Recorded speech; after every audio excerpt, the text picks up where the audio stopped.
Good morning! Today we're gonna work on the E28 that you saw in the last video, the new car. Just going to do a little bit of maintenance. The temp sensor doesn't work and I need to change the control of the heating because that's broken as well. So to change the heater control, actually half of the interior has to come out. Like the kick panel under the dash, also the center consoles, both of them has to come out. So it's a bit of work, but it's pretty easy. I'm gonna show you how it's done. It's not that hard. Right, so to start off, you need to take off this kick panel. It's held in by a ton of Phillips screws. So you can see these two holes here, two Phillips, one over here, one over there, one down here, and one up there in the middle. Just screw those out and the kick panel comes off. Then we need to in order to reach this, actually the whole center console has to slide forward like 5 centimeters. But yeah, it's held in with multiple screws. I'll show you in a minute. But first we need to remove the handbrake console. Very easy. You just pop these out like this. Pull them to the middle, both of them. And then you pull the whole thing forward like this. And now you can reach in with your hands.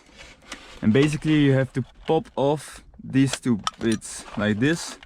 And the other one, if I can reach it, like this. Alright.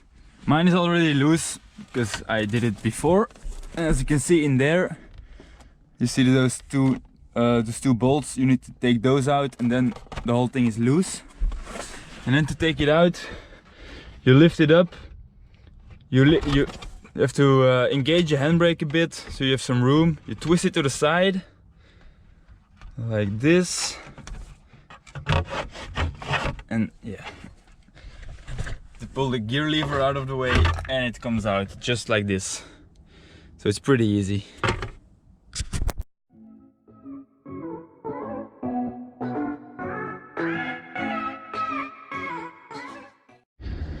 Okay, so next up is the real center console. So in order to remove it, it's held in by a couple of 10mm or 8mm bolts. One is on this side, on the left side, and one on the right side. You have to open the glove box to see where it goes. It's here. I already removed them. And then also under the ashtray, there are two, one over here and one over there. I also removed those. So yeah, you have to remove the ashtray first. You have to open it and then it slides out. It's very obvious. Shouldn't be too much of a problem. This has to go as well. So you basically just pop the knob off. Sometimes they're really stuck on there, so I have to use my both hands. And then the cover also just pops out like this.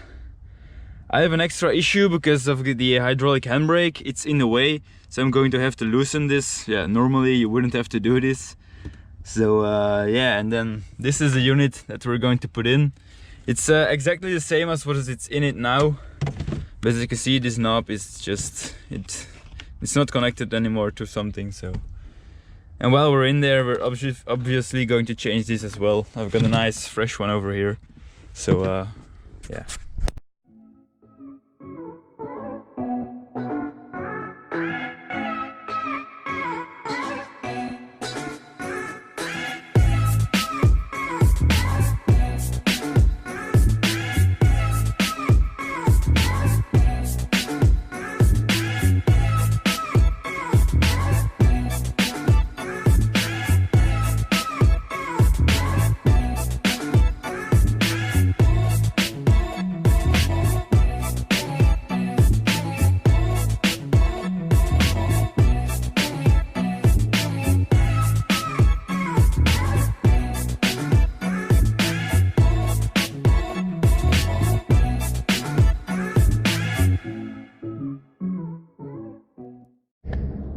Okay, so this is where we're at right now.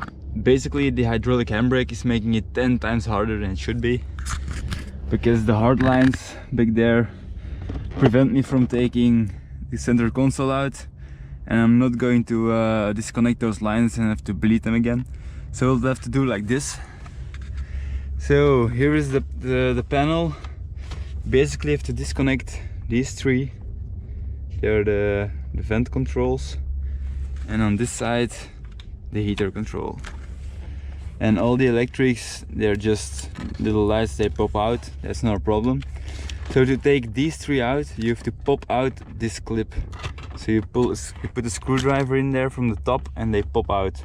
Be careful because they jump everywhere, so you can find them again. And then you have to twist everything. So you get this wire. It has to come off this pin. As you can see, this is in a way, so you have to take the wire to here and then it pops off, all three of them. It's a bit hard to explain like this, and I'll try to show you, but it's a different spot.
Right, so this is the piece that came out. So as you can see, this is what happens when you operate the sliders. Like this. And the wires that connected to the vents, they run through here and go around this point. So basically, the easiest way is to open the vents completely. Then you have to first disconnect them here, and you can pull the wires this way and they pop out upwards. All three of them, as you can see maybe down there. It's a shitty job, but it works.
Alright, so this panel is back in. Looks like we have resistance, so it's connected.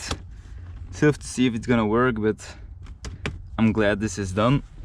Now just put everything back and on to the next task.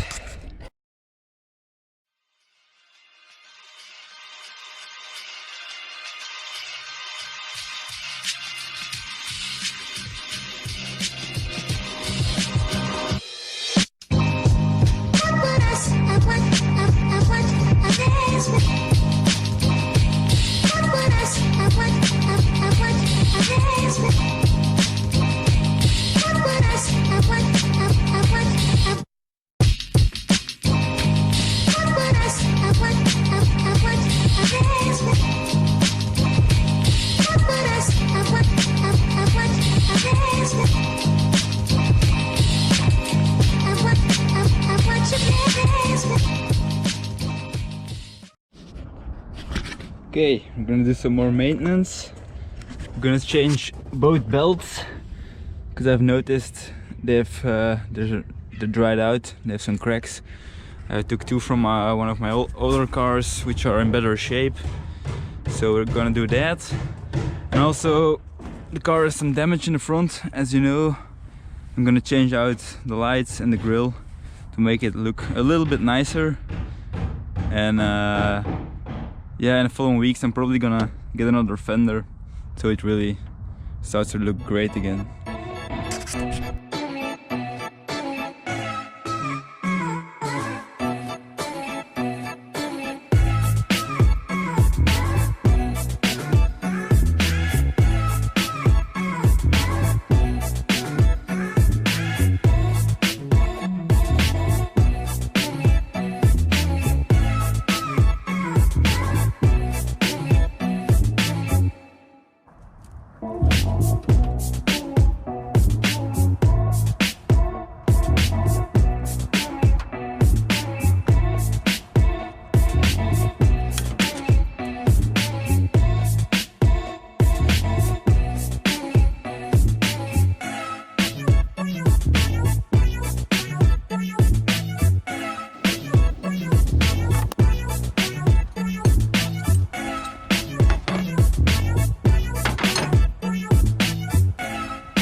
So, in order to change the two belts, first we need to loosen the alternator, because the alternator is designed that it gets tension on the first belt.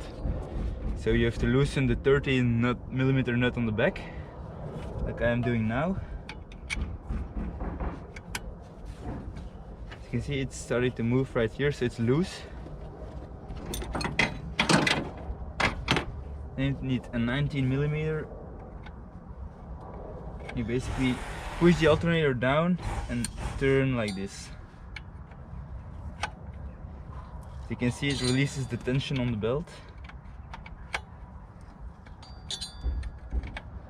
You have to be careful with this because the teeth on this nut are prone to snapping off, and then you have to replace them. You'll no longer be able to tighten everything. So it's almost all the way down. Like this. Now you should be able to remove this belt. Just pull upwards on both sides like this,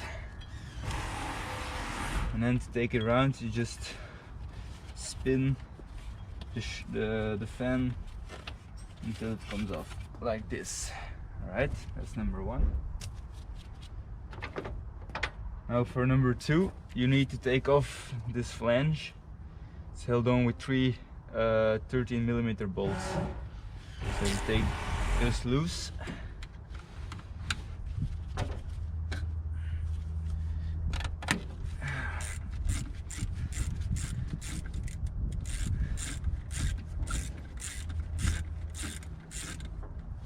There's one.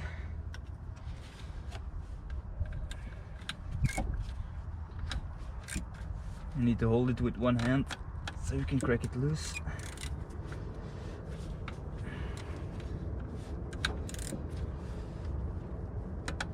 Like this.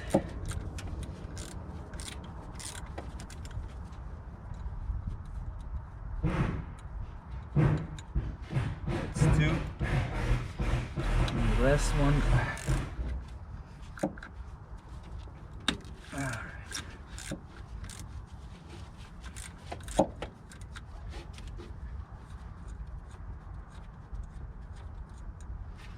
And like that.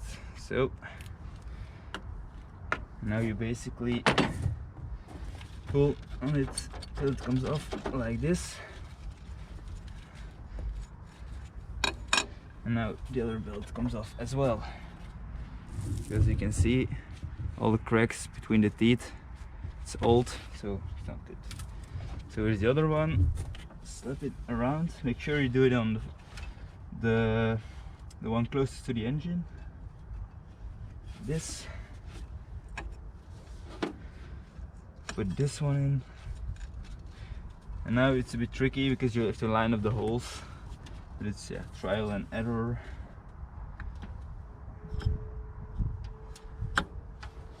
Okay.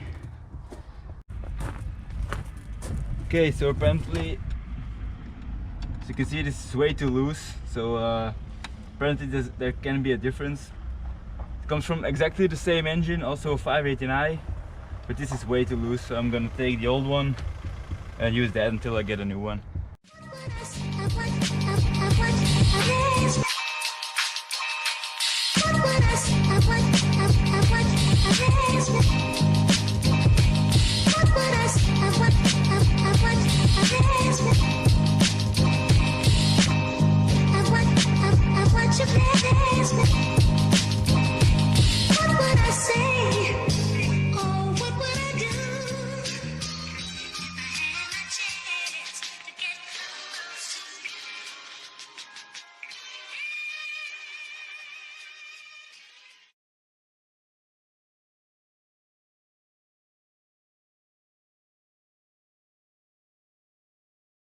Now the first one, again around the fan, like so.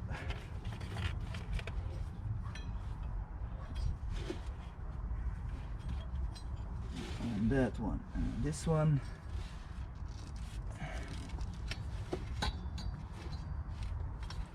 Like this, okay. And now same thing but in reverse. Basically lift up while you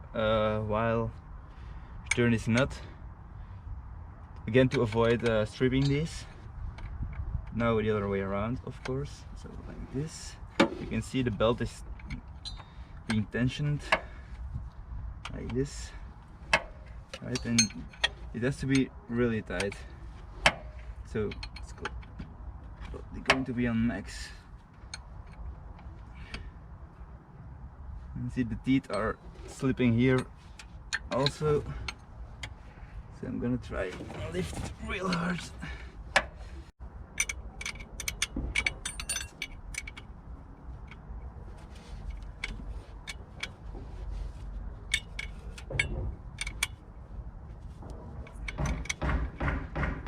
It has to be tight, but don't over tighten it. You want to get it loose at some point someday. Ouch.